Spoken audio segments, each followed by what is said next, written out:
ماضی سے لے کر آج بھی لوگ مٹی کے برتنوں کو پانی ٹھنڈا کرنے کے لیے استعمال کرتے ہیں۔ انسان جب پتھر کے زمانے میں تھا تو اس وقت مٹی کے برتنوں میں کھانا پکانے اور پانی پینے کا رواج قائم تھا۔ جدید دور میں دیدہ زیب ظروف کی اہمیت اپنی جگہ، لیکن مٹی سے بنائے ہوئے برتنوں کا استعمال آج بھی ہو رہا ہے۔ ہم لوگ پورا سال بناتے، پھر جب گرمی آتے گرمیوں میں پھر یہ بیچتے کہ تقریباً جوب کلاسفلا لورلائی یہ گرم علاقوں کو جاتے ہیں۔ 21ویں صدی میں جہاں زندگی کے ہر شعبے میں بجلی اور جدید مشینری کے استعمال کی اہمیت ہے، وہیں مٹی کے برتن بنانے کا ایک ایسا کارخانہ بھی ہے جہاں بغیر بجلی اور کسی مشینری کے برتن بنائے جاتے ہیں۔ لیکن تیل کی مصنوعات کی بڑھتی ہوئی قیمتوں کی وجہ سے یہ مٹی کے برتن بھی مہنگائی کی نظر ہو رہے ہیں۔ لوگ ادھر آتے بولتے یہ تو مٹی کا چیز ہے، ابھی یہ کیوں مہنگا ہو گیا؟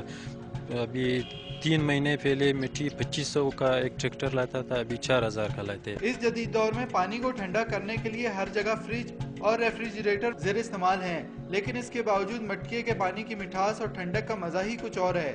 کیمرہ مین شہزاد انور کے ساتھ فیاض احمد، ڈان نیوز، کوئٹہ۔